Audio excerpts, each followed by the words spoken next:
Hello, everyone, and thank you for tuning in to Pause and Effect. I'm your host, CJ, and this week's subject is the entire fifth generation of Monster Hunter, encompassing Monster Hunter World, the Iceborne DLC, Monster Hunter Rise, and Monster Hunter Stories 2 Wings of Ruin. Joining me this week are my friends Joe and Anthony. How's everyone doing? Hey, how's it going? Doing really well. How are you? Doing pretty well. So, before we get started, what's everyone's experiences with the series? How many of the games have you played? I'll let you go first. Oh, me? Okay, so I started with Monster Hunter Tri on the Wii. Didn't get very far, but then I ended up trying 3 Ultimate on a whim and ended up really loving it. And I've played all of the games from there except for the first Monster Hunter Stories. Joe? I started at World actually and have been following it since Rise and then Stories 2. Wow, I guess I'm the veteran then. I played Freedom Unite on the PSP, and then I didn't enjoy it at the time. But then I played Try, I believe it was the one that's on the Wii. Try, I believe, Yeah, right? Try. I tried that on a whim, same as you, and I really ended up liking it, and I followed it since. So I played 4, I played Stories, I played World. Like I kind of followed it after that. Now, what would you say is your favorite entry overall in the series? My favorite, that's a bit of a tough one because there's like you would have to categorize them 2 different ways. There's like the technically better one, or like the one you like the combat or the features to. And then there's the one where it's like, does it have my favorite monster in it? I would say Freedom Unite has my favorite monsters in it because it just runs the gamut. But if combat wise, I would say World has it pretty good, other than maybe the newest ones. The newest ones are pretty refined, almost to a fault, almost making it starting to dwell into like the casual quote unquote territory. But I think it strikes a nice balance because it is obviously very popular. Joe, what about you? Let's see. It's hard to say because I've only played like 3 of them. Like Stories, it's like a storybook. It wasn't my I didn't expect the combat like that. Rise is more fast paced, in my opinion, like more Yeah. Mhm. fluid, more engaging kind of style. But World was like slow compared to Rise. So Yeah, like it's like a slow. slower burn, but a little more gratifying, I would say. I Yeah, would say so. like when you fight monsters, it was just like, oh my God, I have to go chase it. Whereas the new one now it's Rise. It's like you have dog, go fast.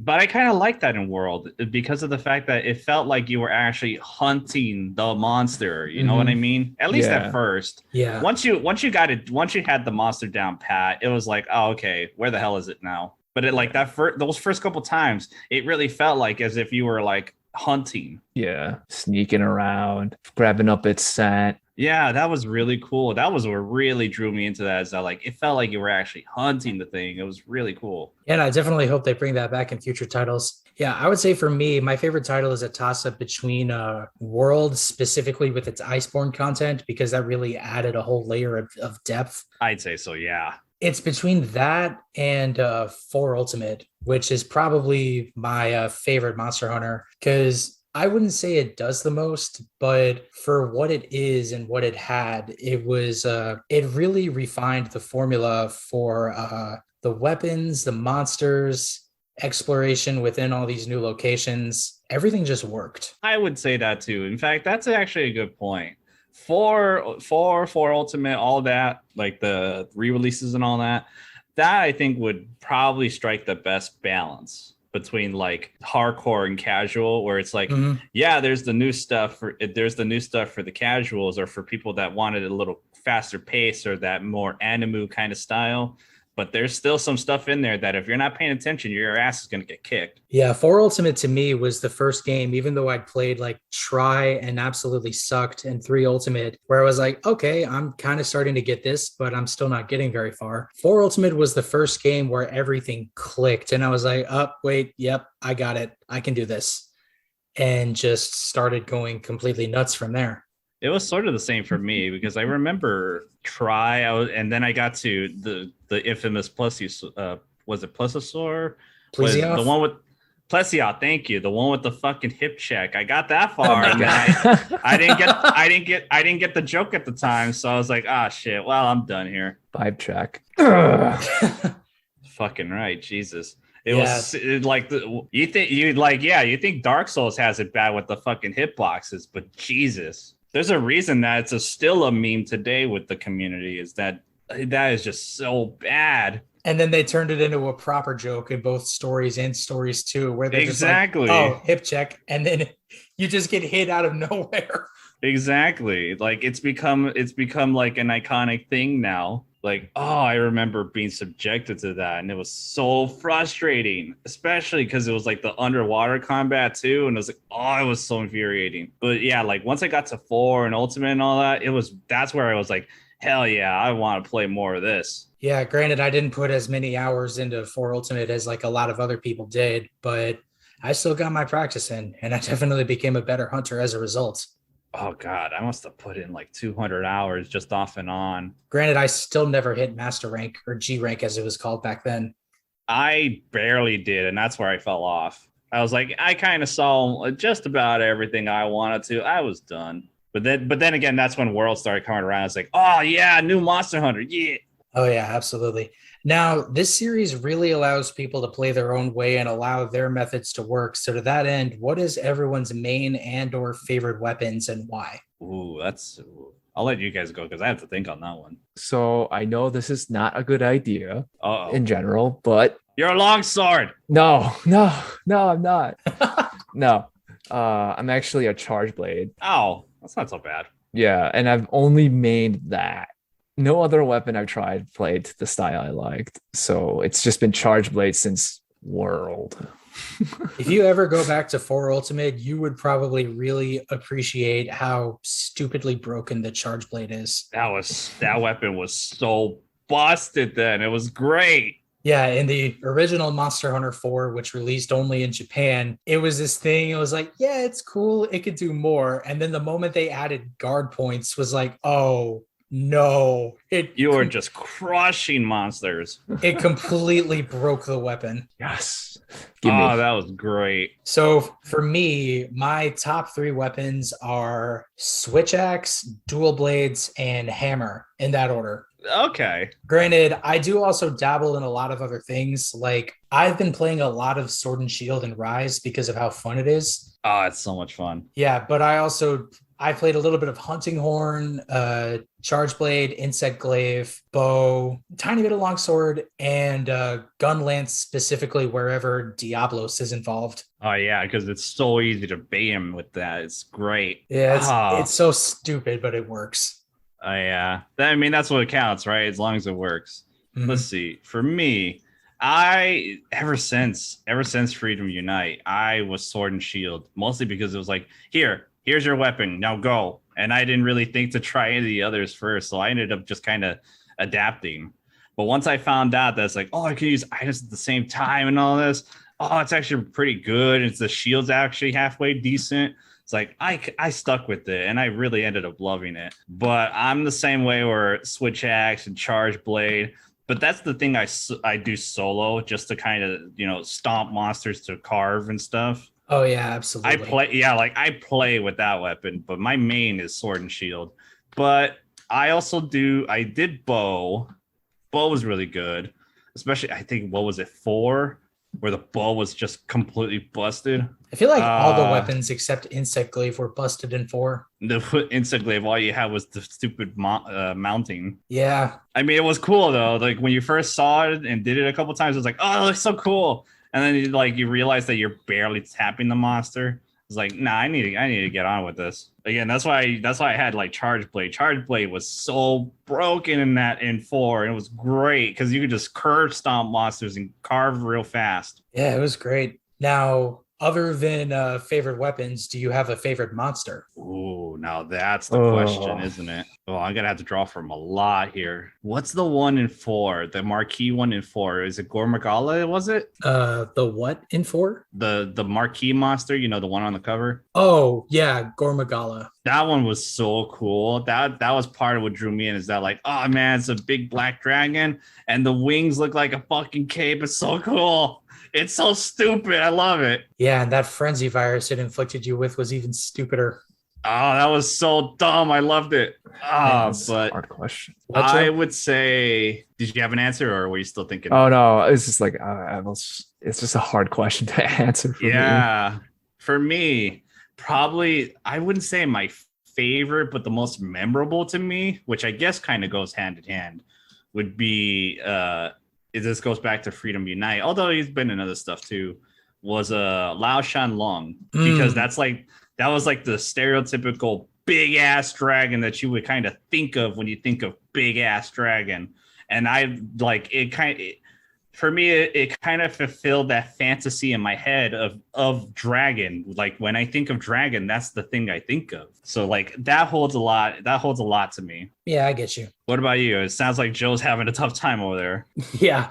For me, it depends on the game. If we're talking anywhere in third generation, like 3 Ultimate, I would have to pick either Lagiacrus or however you pronounce that, or Agnactor. Oh, the guy, Chris, too. Oh, God. In four, Okay, oh, I you got think it. I got one. Oh, go ahead. Go ahead. Yeah, sorry. Finish up. In 4 Ultimate, it was Najarala for sure, Darren Moran, and how they did the AI for Zinogre and Brachydios. That was a lot of fun. Zinogre. And then in World and Iceborne and Rise, that's tough to think about. Or I should preface with Generations and Generations Ultimate, like pretty much any of the Fated Four. Glavenus, Astalos, Gameth, Mizutsune, they were all fun and they had their perks. Astalos's armor, however, sucked. It did suck. That was the disappointing part. Yeah, but it looked great though. Then the Fashion Hunter, man. Yeah, the real Fashion end Hunter. game. The real end game. Then World, Iceborne, and Rise, Odo Garen, Legiana, Gossarag and Rise, Rachna Kadaki, despite how stupid that fight is. That's right. Oh my God. There was one other. Oh, Frostfang Barioth. I don't remember that one. He was the DLC monster or the add-on monster that no matter how many of his materials you got, you could only make his weapons and armor if you made or specifically got like tickets from the one event quest, and you have to fight the tempered version. I just typed in. It's like, oh yeah, this bastard. Oh God. He's not nearly as bad compared to his base form. I will give him that much. Yeah, and the armor was so fucking cool looking. Oh my God. His weapons are some of the best ice weapons in the entire game. Oh, and I got to give a shout out to Velkana and Namiel as well. Like those Elder Dragons really threw down. Oh man, I love that everything is an Elder Dragon because they have no way to classify it. Yeah. All right, Joe, what about you? Yeah. Okay. Right. All right. Let's see. In World, I think I have to go with Diablos. Okay. He is infinitely easier. And Rathalos? Rathalos, yeah. Rathalos and Rathian. Yeah. Rise, I would go with Mizuzune. There's another monster in Rise. I can't remember who it was. The Grandpa Dragon. What's his name? The big one that goes in the mud. Almudron? Shit. Almudron. That's it. Almudron's fun. I liked him too. Almudron is great, but I have an eternal grudge against that monster. Why? Yeah, I think it has to do with attempting the one add-on DLC quest that they made for him, where it's like, oh, do this and you can get material for a certain layered armor. I'm just like, I don't want the layered armor, but I may as well try the quest just to say, hey, I attempted it. He bodied me in 5 minutes. Is this in Rise? It's in Rise, yeah. It's Almudron, what? So I hold a grudge. Really? I gotta catch up on this. What armor set? It was the one mix set I always use, using the fully upgraded Diablo switch axe with a bunch of different parts. I forget specifically what off the top of my head, but it had like some of the most insane skills. And I didn't even last 5 minutes and just immediately triple carded. I'm like, I know this quest is HR 7, but how is that even possible? Interesting. I have to look into that then. HR 7, really? I gotta get back into this because I got to 10 and I was like, oh, there's no more really. I'm gonna wait for the plot. Then it came and went. I just kind of skipped it. Yeah.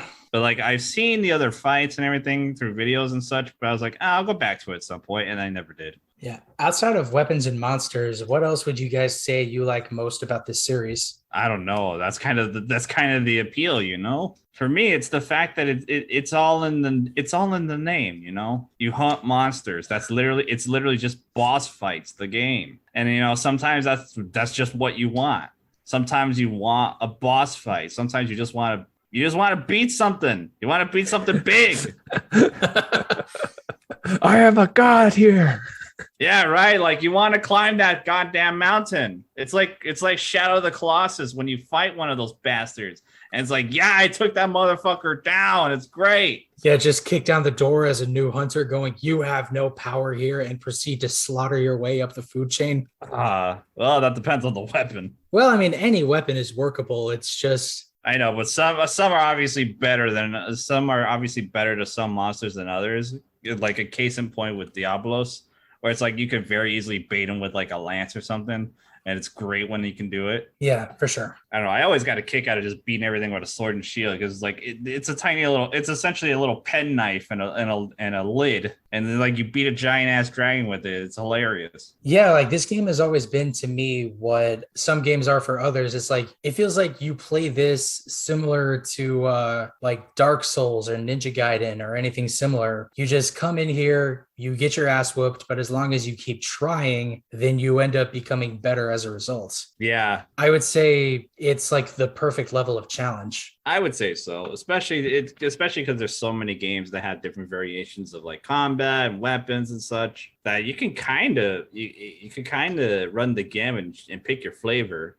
Because the thing with like From Software games is they all kind of follow the same thing. Yeah, there's changes and such, but it's the same basic kind of concepts. With Monster Hunter, I mean, Monster Hunter 1 and Monster Hunter 4 are two completely different beasts. You know what I mean? Mm-hmm. Because Monster Hunter 1, I tried that once. Man, that shit's hard. They do not let up on you there.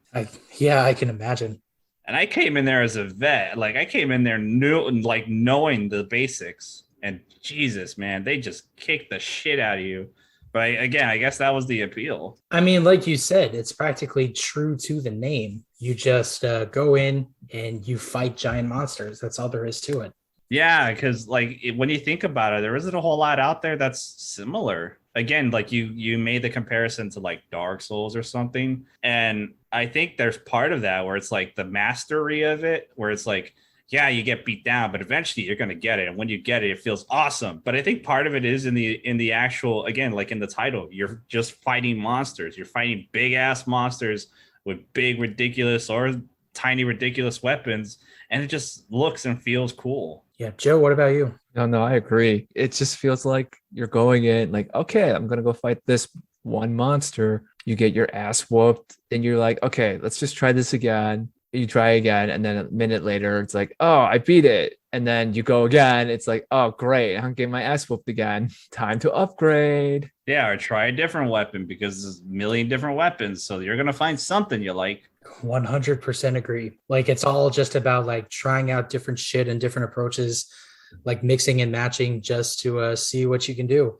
We talked about what we like. Is there anything you don't like about the games? Ooh, that's a good question. For me, I'm gonna have to think of my wording on this one. It's not that I don't like the new stuff, like the whole like the casualization of it.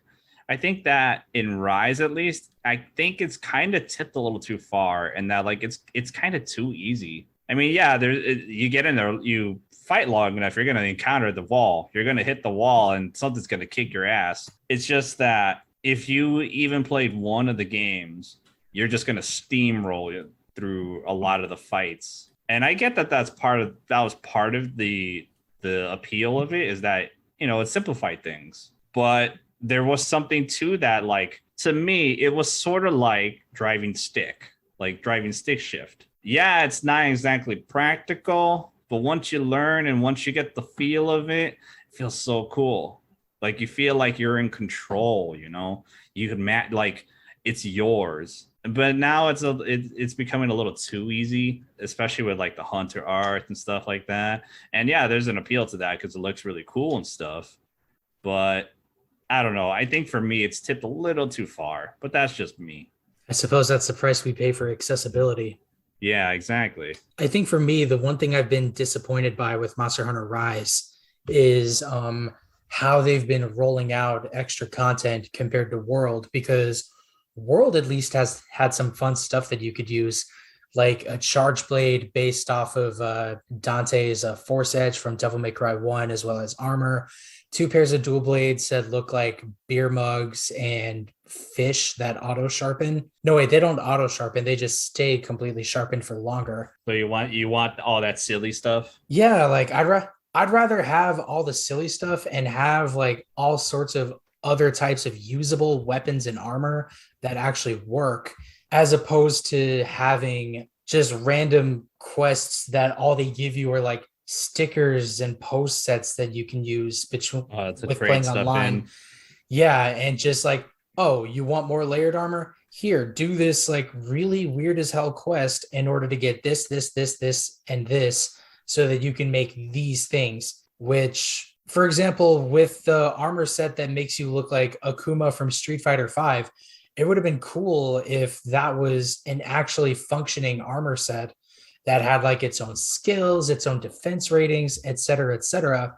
But it feels like there's something lost because it's just layered and nothing else. Yeah, but part of that is the whole fashion hunter thing, where it's like you want to look like how you want to look like this because this armor set or whatever looks really cool, but it don't mesh with your play style, especially in like the older games. The older games had some cool looking armors, but they were like gunner set or something like that. I was like, well, guess I'm not using that. Yeah, like how four Ultimate Generations and Generations Ultimate had armor that made you look like both Samus and Zero Suit Samus, but they both really Yeah. only benefited as like gunner sets. Yeah, that's why. And so like the older games weren't immune to that either.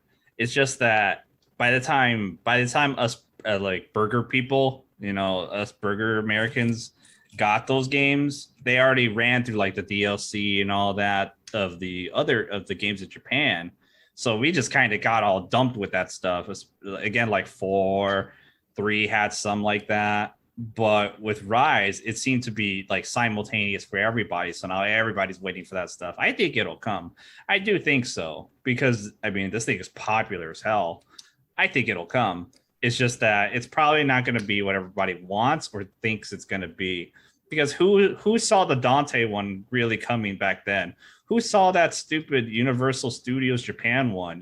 But it was there for us. Yeah, granted, the Universal Studios Japan one didn't come until much later. Exactly. That came like way after the fact on us, and when it came to us, it was just there already. Yeah, and one thing I will say, like to speak on something that I wish they had improved with World, was I wish there weren't so many different types of battles that functioned similar to like raids in MMORPGs. Like I wouldn't have minded if there was like one or two, but there's so many different ones that it's like trying to do this by yourself just seems impossible. Like Kulve Taroth was one in Base World, as was Behemoth, even though it was a collaboration type affair. I think that was the point. Was that was supposed to be like a collaborative thing. You're supposed to get buddies with, even if it was Yeah, just randos. yeah, no, like that much I understand, but it's like I wish it hadn't translated into like future monsters as well, like Safi Jiva, like Alatreon, Fatalis, the future of like the G rank Kulve Taroth raid, etc. Yeah, but that I mean, Freedom Unite had that too, where the later stuff it basically expected you to have 4 people, or else you were gonna have a bad time. I mean, you could do it, but it's kind of like playing a co-op game solo. It's like yes, you could do it, but you're needlessly hamstringing yourself. That's true. I'm just saying, I feel like there's a difference between having multiple players as an option just to be able to actually beat this thing. And there's a difference between that and having to hit a certain damage threshold in a certain amount of time so the boss doesn't instantly kill you. I mean, yeah, no, I hear you. Like that's that MMO talk where it's like it's a DPS check because I've experienced that because I play Final Fantasy 14 and yeah I've encountered that where it's like you're not up to snuff, well you're done, like try again. I mean, you get that in a sense in like old school World of Warcraft too. And that is not a sentence I thought I'd be saying tonight, but here we are. Too bad we're not talking about WoW because oh man, That'll be a future episode. Don't worry. oh You man. heard it here, folks. Yeah. Anyway, Joe, what about you? Is there anything you dislike? I think as of now, it's just like I know it's supposed to feel like a solo game, but at the same time, it's a multiplayer game for friends. But I don't know, maybe it's just me, but sometimes the runs just take forever, if that makes sense. They do. Like you could be like one of the things I kind of disliked about World was my brother and I used to like duo it, and the monster would just take what, like 30 to 40 minutes just to kill a monster because half the time you're chasing it. Yeah, that, I Mhm. mean that was all the way back in the first game where it's like Yeah. it as soon as it runs off, it's like, oh, now you gotta spend like 5, maybe even 10 minutes chasing the damn thing, even with other players, because you're like trying to box it in because it keeps running Yeah. away. And then on Rise, I mean, it's cool that you can do like Palico and the cat and or dog or both. But sometimes I kind of just miss playing with friends or like just going online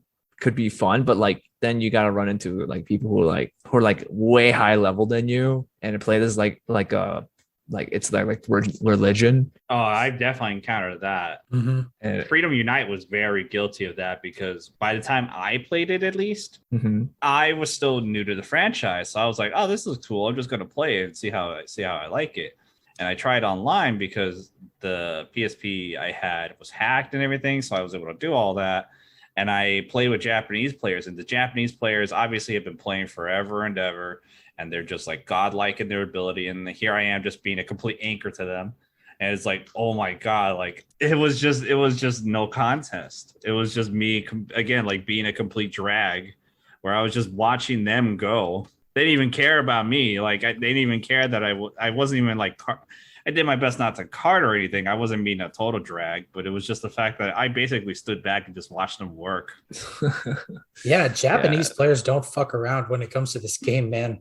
Especially the older titles. If you ever go back to any of the older titles that have online accessibility still, you're just gonna, it's like watching a dance, man. Yeah, and like even seeing like all the people that stream playing this game for a living or even do tutorials, like Gaijin Hunter, RX Gaming, Team Darkside, et cetera, et cetera. You see those guys and you see all the types of crazy shit they're able to accomplish like it's nothing because they and Japanese players like put so much time into analyzing and understanding. And then you see all that and you're like, Jesus fuck, like how do you Yeah. how do you compare? How do you like catch up to that? I mean, the answer is you don't. You just play and enjoy it at your own pace because that's what the game is designed to do. Mhm. But you see all these people that are like breaking it every which way from Sunday, and you're just like, how? Yeah, right. But I mean, you could say that about any game in which you watch a speed run for. It's that like, how the hell did anyone know about this? How the hell do you know how to do that? It's like I consider it on that level where like you watch these experts go. I like you might argue the one about Gaijin Hunter is a little debatable because, but you know, watching these guys work is that it's the same. It's like you said, it's not like holy hell, how do you compare? For me, I try to replicate it. I'm that kind of guy where it's like I see it, I'm going to try to do it. I'm going to try to do it just like how I saw it on TV. You know, I'm going to try to do it, and then I get my ass kicked, and then I try again and again, and then when you get it right, it's like yeah, just like the video is so cool. At least what I can appreciate about Team Darkside as creators is that they give people a platform to just send them their clips. And if it's like crazy enough, they'll showcase it. Yeah, I do like that about them because sometimes you have that like really big fish story where you get that really cool moment and like you got it on video, you got a picture of it or something, you got to share it. And it looks so cool when it happens. Yeah, exactly. And I have one more actually. Oh yeah, what's up? I know it won't, I don't know if it will, but like I understand why they're doing it, but like I kind of wish there was more variety of monsters rather than, Rathalos. Blue Wrath, Azra's Rathalos. Silver Rathlos. Are you referring? Ooh. Are you referring to the current title or like World? Because World was very guilty of that, although it had a very good reason. I mean, from what I played, so World, okay, I'll leave it as is because it's like it was my first game. I can't really Well, complain about it because it was a lot of fun, but like the thing with World was that it was a completely new engine and everything, so they didn't have a lot to work with. The thing was, all the way up until World, the games until then basically used the same engine forever and ever. So they were able to just add more and stack on top on stack on stack on stack, different kinds of weird ass monsters and stuff with different with different things. World was a complete revamp, so they could do so much. They could only do so much there. Iceborne was better about it, but still. Yeah, I understand. I understand that. But like sometimes I know we're like what? I know Rise is using the re-engine. Yeah. Right? Yeah. But like I know they could do more with that, you know, what CJ said earlier, where like they just did stickers and stuff. If you're like for stories, there's a bunch of monsters that I've never seen, but that's because I haven't played the past games. Yeah, the thing with stories is that it really calls upon old stuff from the older titles. So it's like kind of like Cold Steel, like Trials of Cold Steel, where like when you get to the other games, it starts calling upon stuff from fucking decades ago, and it's like, remember this character? No. But yeah, that's about it for me. Just a little bit more variety would be cool because it'd be really cool to see like, you know, different monsters. I think it'll happen. Because again, when with the older titles, when they came over to the West, they had all the DLC just already packed in that had all the crazy shit and the crazy quests and the crazy monsters. I think it'll happen eventually. It'll just take a while because again, we're waiting just as much as the Japanese is. So like true. it's a slow trickle, but like I think it'll eventually come. Because again, this thing is very popular, so they're gonna want to keep the life going. Yeah, because I mean, there are some notable absences in there where it's like, really, this monster's not here yet, and then like that tells me it's like, yeah, it's gonna come at some point. Eventually, I just hope they get the old Leviathan skeleton working so we can get Lagiacrus and Agnactor in the new engine. That's why it's like it's all because of the skeletons they need to bring it to this new engine and stuff. But realistically, too, bring back my boys Gameth and Astalos. Do it, you cowards! Where are my dragon robots? God damn it! I want Godzilla right now. I want to fight the Tarask. Oh, that's great. Okay. Although I guess that's Devil Joe. That is Devil Joe in a way. Yeah, like I guess that Devil Joe is the closest to that. Although, if you're talking robot dragons, you could easily be also referring to Atop Ka from Monster Hunter Generations Ultimate's Endgame. That's what I was referring to with the robot ones. I never got the name. I just know, oh, it's a robot. Oh, shit. Yeah, and it turns out, oh, it's just a mantis. Why am I fighting a mantis? Oh, wait, it summoned a robot? What kind of Neon Genesis Evangelion bullshit is this? I know, right? All of a sudden, fucking Metal Gear comes out. Oh yeah, and there was a Rathalos you could fight in Metal Gear Solid Peace Walker. Yeah, I remember that. And what fucking game was it that actually had Metal Gear as a monster? I forgot what it was, but it wasn't Peace Walker 2, where they had like a representation of it. That's great. Yeah, it was like for the life of me, I can't remember off the top of my head either. I forget, but I remember that in Peace Walker. It was like, what the fuck? Like, okay, I guess we're playing Monster Hunter now. Cool. Well, I'm sure we'll get it figured out eventually. Oh man, that was great.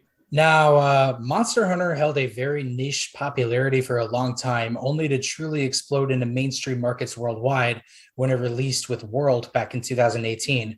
With the advent of games like World, Iceborne, Rise, and Stories 2, where do you anticipate the series going from here? And follow up to that, are you hoping to see anything with the upcoming Sunbreak expansion for Rise? I mean, that's a lot of questions. Yeah. Well, let's start with Sunbreak first. Sunbreak. Finally, content worthy to get. Yeah, right. Like it's kind of like Joe said. It's like, where is the content? And I was like, oh, here it is. Okay. I mean, I'm just hoping it works out for the best, but seeing what we've gotten so far, like a night themed area with a vampire themed elder dragon and the return of Shogun Cianatar, it seems like we're off to a good start. Granted, I am slightly disappointed, as we discussed prior to recording the podcast, that there's not going to be cross save and crossplay for Monster Hunter Rise between the PC and Switch versions. But I think the content they may end up adding in for Sunbreak might make up for that. As for what, I can't say. I think so in what you say, and that like I think it'll make up for it, probably because of the fact that they can't do crossplay. And we discussed this before recording as well. That my theory on is that it's a technical thing. I have a feeling that Nintendo, or it could be something with the engine or something like that seems to stop cross-play. Cross-play is a tricky thing to do. It depends on the game, because like a low poly enough game or an easy enough game to work with like a pre-built thing or what have you, it's easy enough to move, like to do all consoles and systems and what have you. Nintendo seems to be pretty inflexible with that sort of thing.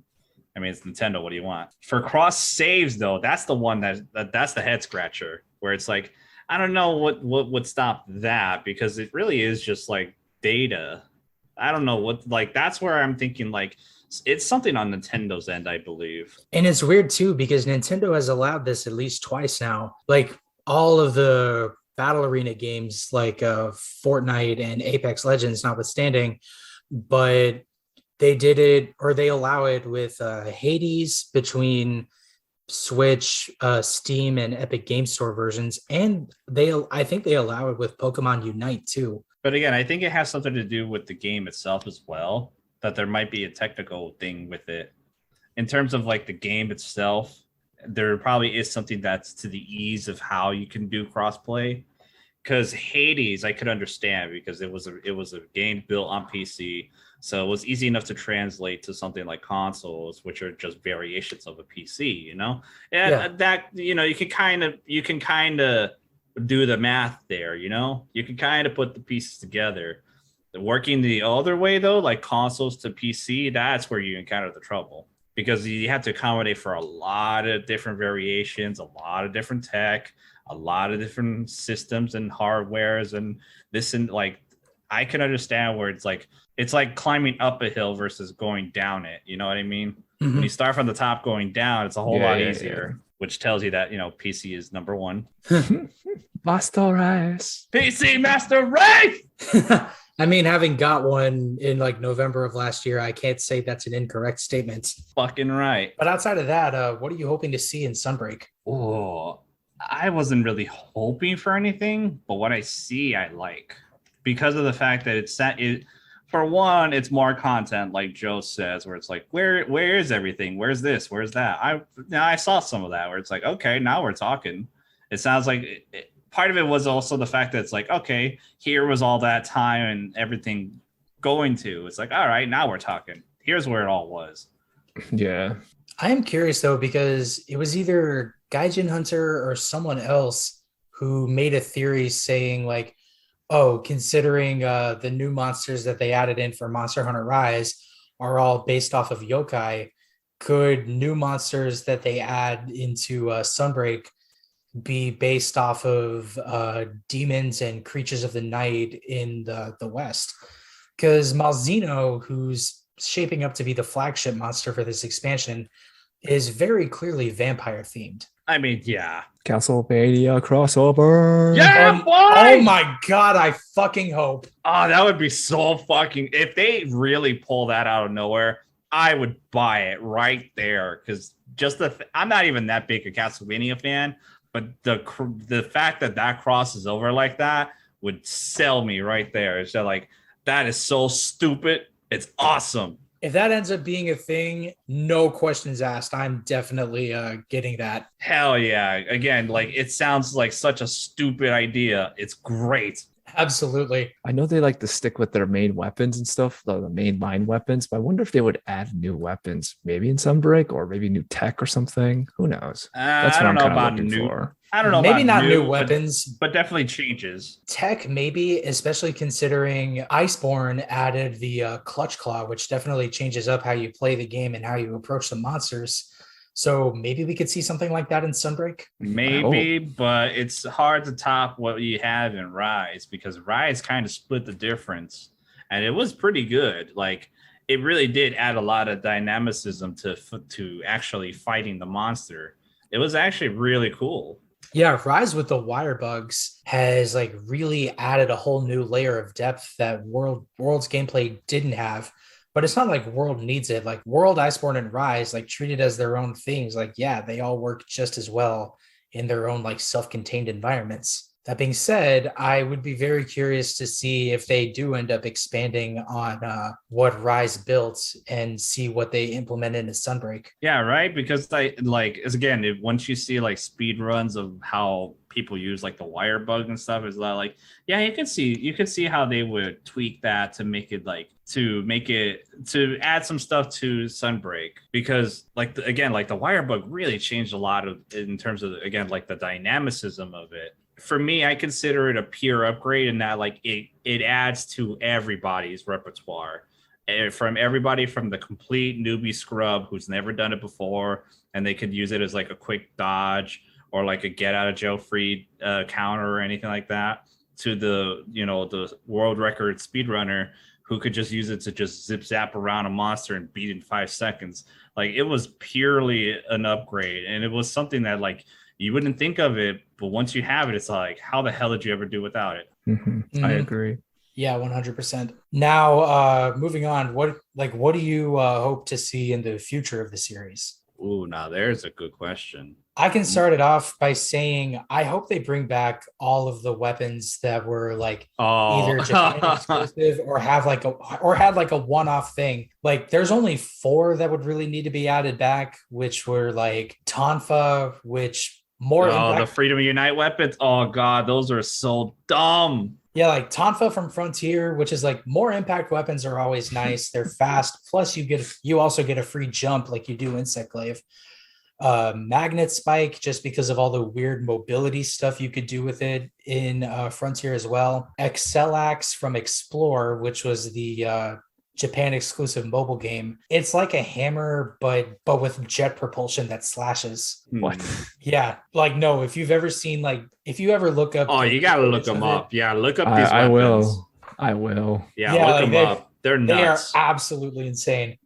They're nuts. And then medium bowgun from Try. I would not advocate bringing back Try's mix and match bowgun system because that was super strange. But like they could very well bring back medium bowgun as its own thing, like how light bowguns function like submachine guns and heavy bowguns function like sniper rifles. Almost. The only one I wouldn't see making a return would be medium bowgun because that sounds a little redundant. If anything, I would think that instead of bringing back a medium kind of thing where it's like, oh, you have this short range, you have this long range, you have this medium range.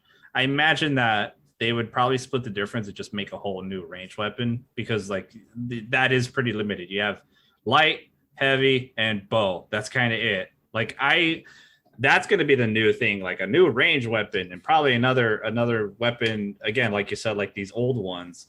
If they were going to bring any of those back, I would probably think it would be something like the Tonfa and turn it into something similar to the Insect Glaive, make it like a smash version of that. Because I could see that where like you're a close range fighter like dual blades, but you could bounce around like Insect Glaive. I will admit I have always wanted to see dual bowguns.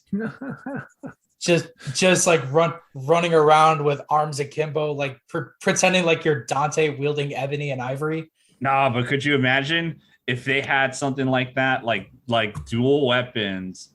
Or like a switch axe kind of thing, but for ranged. That would be cool. That would be very interesting. Where it's like it goes between like long range and like a short range burst or something like that. Kind of like how light and heavy have like a super mode. Although I guess that's the redundancy right there, that's a tough one because everything is kind of covered right there. So like I don't know how you would add to that to make it feel kind of fresh and not just feel like, oh, this is just this version of heavy. Oh, this is just light version again. Like that's a tough one. A whip. A whip would be very interesting, but I'm not sure how they would implement it. If they did it like the threaded cane from Bloodborne, then maybe. Yeah, that could work, but I would see that more as a weapon variation because I could see that being used for something like probably what is it? Not longsword. What's the big one? I forget the name of it. Greatsword? Greatsword. Thank you. I could see that where it's like you just kind of supersize the hitbox. Like I could see that kind of like what they did with Dante, where it's like you didn't expect that weapon to be this, but fuck, it looks cool. I mean, I'm pretty sure that was everyone's reaction in Devil May Cry 5 when they gave us twin chainsaws that transform into a goddamn motorcycle. I mean, to be fair, Devil May Cry has been like that since what, 3? Or was it 3 where you had the suitcase that was like a million weapons? That was 4, but 3 did have. Thank you. 3 did have the guitar that had a scythe built in. Oh yeah, the electric guitar. Oh god. Oh man. Yeah, like I'm sure Capcom could come up with some very interesting Devil May Cry-esque type of weapons for Monster Hunter in the future. Now let's think, because we brought up Castlevania, and that could be conceivable. But like, what else do we have that's Capcom? Castlevania is Konami. Let's just throw that out there. Well, yeah, but again, like that could be conceivable because, like, yeah, they could just give permission. But if we're talking Capcom, because Capcom is easy, it's like it's a parent company. They could just be like, oh, we're gonna use this because no one's thought of this for a while. Like let's think of like a Capcom franchise that they could throw in, because I bet you they're gonna throw something new like that in and be like, you didn't see this shit coming, did you? I mean, I want to say Resident Evil, but we did get like crossover DLC in Iceborne. Actually, I no. Now that you bring that up, I didn't even think about that. I bet you there's going to be Resident Evil in Sunbreak because it would fit in so well. Yeah, but what would they add in? Like Valhazak again? No, well, they might bring it back because again, that would be kind of fitting. But I bet you they're going to add a character, like a skin or a weapon. And I'm trying to think of the weapon, though. I mean, I hope they add weapon skins. That is something that Rise is desperately missing. Yeah. I agree on that. I could definitely, yeah. Because, like, it would be so simple to just be like, hey, you get the Dante sword again. It's like, oh, hell yeah. Well, it's just skin. I don't care. I want it. And you charge, like, $5 for it, and people would buy the hell out of it. Yeah, because you would. I would. I mean, I did it first with Rise, and then I realized the shit that they're adding has like very little substance, so I just stopped buying it. Maybe after the first pack. Yeah, that was always I mean, that's Capcom for you. Yeah, but if there's anything substantial and like anything else that gets added, I'd definitely be interested in seeing more. I'm trying to think. What's Ghosts and Goblins? Ghosts and Goblins is Capcom, isn't it? Didn't that get a? It got a collaboration on Rise. Yeah, that's what I thought. But wasn't it just like layered armor for Palicos? Yeah. No, you get the full armor. Oh, really? Oh, yeah. For yourself? I knew it was. Oh, no, I for think cats. it's for. Is it for cats? I thought it was for a character because I saw a video of it. No, I could have sworn it was the Palico. That sounds about right, because considering they would match Arthur's size in game. Plus that, the past games did have Ghost and Goblins collaborations where they'd give the armor and the weapon to your cats. Yeah, like I remember that stuff. Oh no, he's right. No, it's an armor set. Yeah, he's right. Oh, wow. I'm literally looking at it. Although this is like fresh. This is like a week ago. Oh, So he was dead on, but like this is brand new shit. But you're right. It goes back to Generations where they had one for the Palico. I guess that's what we're thinking. Yeah, that makes the most sense. That's why I'm like, yeah, it makes the most sense because like the character uses weapons that would conceivably be in there, like a lance. Like, oh yeah, that fits it naturally. But I'm trying to think of like other Capcom franchises that they could conceivably thrown in for this new thing coming up. It's like I suspect they're gonna have something. Bionic Commando. Oh god, yeah, because who's spared a thought for Bionic Commando since like fucking Marvel vs. Capcom. Since that failure of a game on PS3, yeah. Yeah, since MVC3 maybe. God, Because that was who like the the hell? first thing that popped up. Yeah, because who the hell remembers Ultimate, or what was it, Infinite? Oh yeah. God, Phoenix, right? Maybe. I could see that as maybe a layer armor. Yeah, yeah, like something from Great Ace Attorney Chronicles that might be able to work Yeah, as like layered. you could just have like Phoenix's blue suit, and it's like, yeah, there you go. Like, yeah, I can see that. I'm trying to think. Maybe Wasn't there one for like Sonic recently? yeah, I think that's the next one. Yeah, because I'm trying to think like, well, it's not like they wouldn't bring anything. I'm just trying to think of like Capcom specifically, because that would be the easiest to conceive. Considering these guys haven't been added yet, like X and Zero from Mega Man X, that might work. Oh, now there's an idea. More Mega Man, because more Mega Man would be easy right there. Yeah, like X's Mega Buster could be a light bowgun, Zero's Z Saber could be like a sword and shield or something. I could see that. I don't know. I remember them doing crossover DLC in Generations and Generations Ultimate for Strider Hiryu from the Strider games. Except they made his single weapon a dual blade, which made no sense because there's only one. That's Capcom for you. They made it work, I guess. and hell, even the Akuma layered armor DLC, if you manage to get it and you equip a sword and shield, your sword and shield is rendered invisible and it just looks like you're punching to all the motions. Yeah, that was great. Oh man, I remember seeing the video of that. It's like, it looks so dumb. Great. It makes me want to go back. Finally can punch the monster to death. Yeah, right. I mean, just equip a Shoryugeki on it on your sword and shield, and you're good to go. You think punching boulders is one thing? Well, watch this shit. Just you punch something, and all of a sudden you hear God, the Street Fighter KO happening. That'd be great if they bring like Chris Redfield and you get to just punch as one of his counters. Oh, that would be. That would be funny. That would be great. That's why I'm like, I could see them doing something for that, like bringing Resident Evil, because that seems like a natural fit, because they're trying to do like this horror kind of thing with like vampire or like spooky stuff. It's like it would be really easy to slot in something from Resident Evil, because it's like, hey, it's a horror franchise. And considering they got both Leon and Claire from Resident Evil 2 remake in Iceborne, and it works in its own way. Yeah. Who's to say they couldn't do Jill and Carlos from Resident Evil 3 remake or something else? I don't know. I would think that it would be... I'm sure a ton of people would jump on the chance to play as Lady Dimitrescu from Resident Evil Village. Oh, I don't... Oh, no, that would be something. That would be interesting. If I were to think, I would think that they would do it like how they did in Iceborne, and do Chris and Jill, like the OG Resident Evil characters for this thing, because again, it would fit so well. Or even something like Wesker, maybe something like that.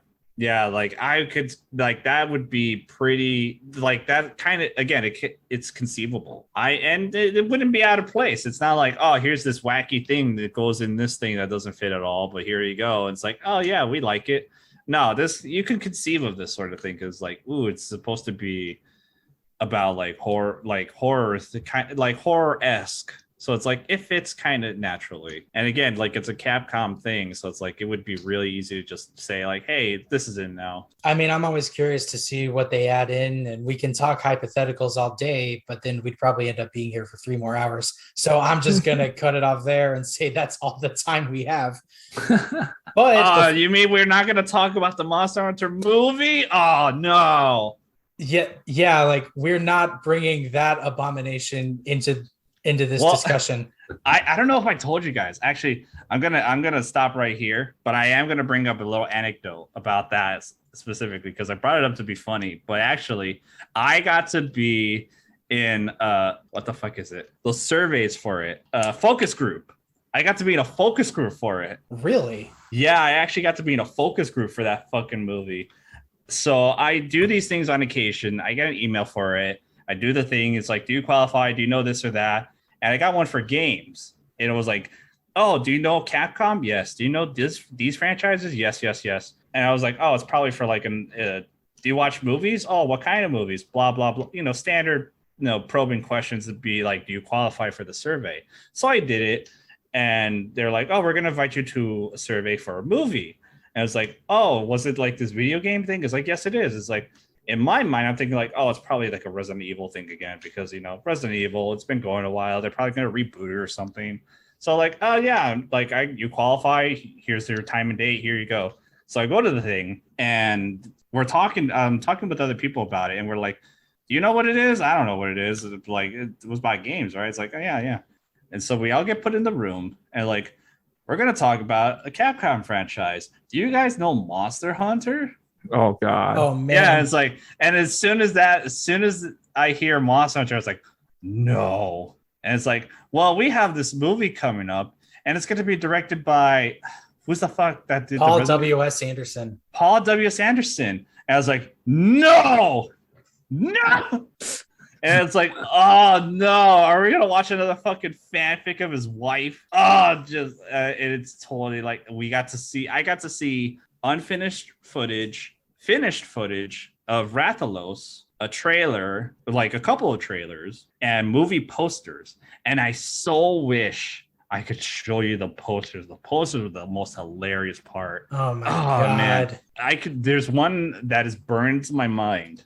And they're like, what do you think of this poster? And nobody liked it, not even me. And I was trying to be contrarian, to be funny.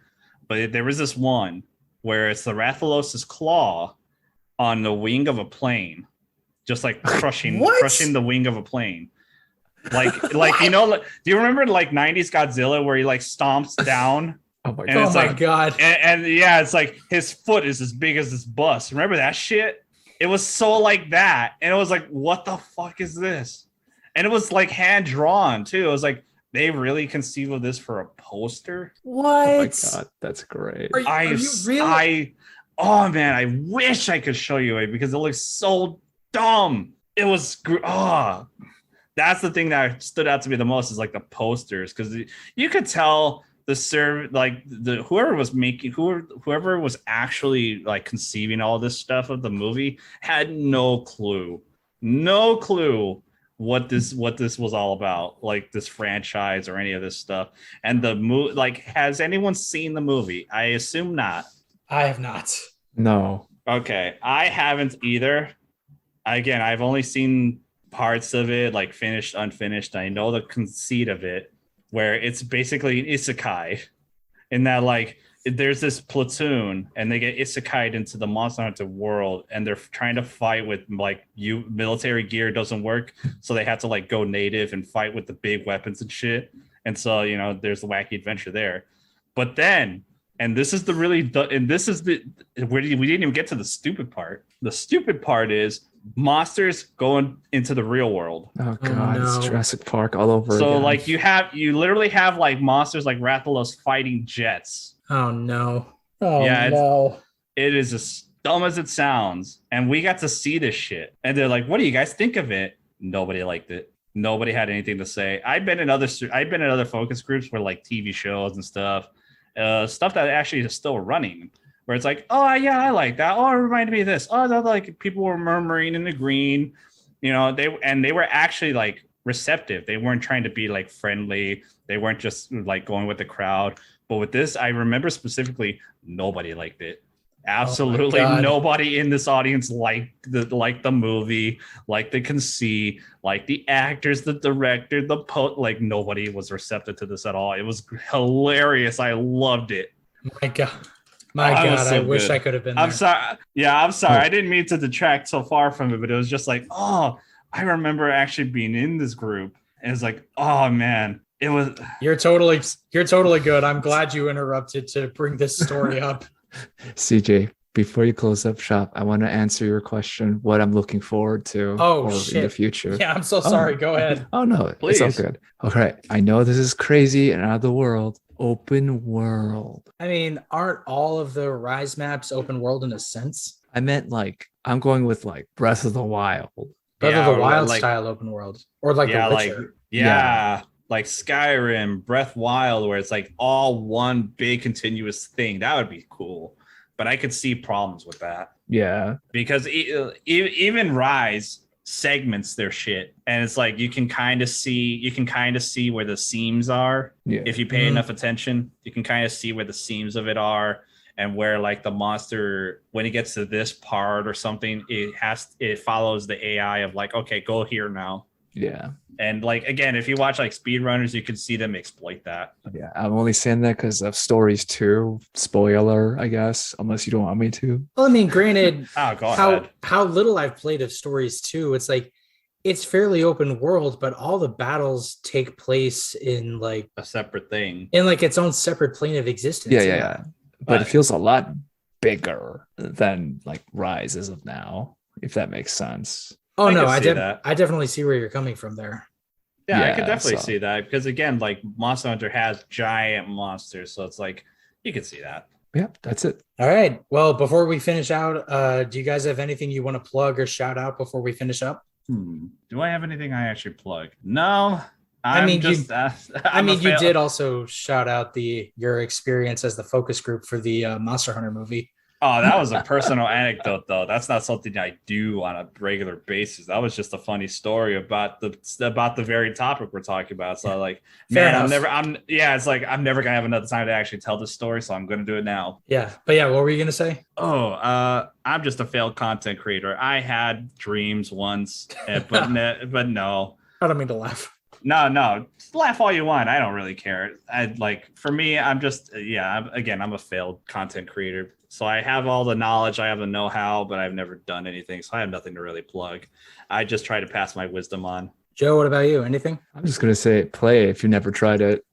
Yeah, absolutely. Play the Monster Hunter games. Like that's all there really is to it.